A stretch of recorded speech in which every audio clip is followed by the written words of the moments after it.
জামালপুরের ধানের বাজারে হঠাৎ করেই কমেছে দাম। প্রতি মণ ধানে দাম কমেছে 50 থেকে 100 টাকা পর্যন্ত।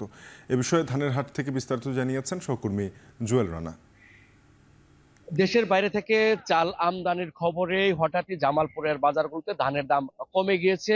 প্রতি মণ ধান কমেছে 20 থেকে 100 টাকা পর্যন্ত কমে যাওয়ার খবর আমরা পেয়েছি। আজকে আমি যে হাটটি রয়েছে এটি হচ্ছে জামালপুর সদর উপজেলার কেন্দুয়া কালীবাড়ির ঐতিহ্যবাহী শত বছরের পুরনো একটি হাট। এই হাটে 15 থেকে 1 কোটি টাকার ধান কেনাবেচা হয়ে থাকে বলে ব্যবসায়ীরা জানিয়েছে। আজকে যদি আমি ধানের দাম বলি তাহলে আজকে এখানে বিধান 49 ধান বিক্রি হচ্ছে 1580 থেকে 1600 টাকা পর্যন্ত।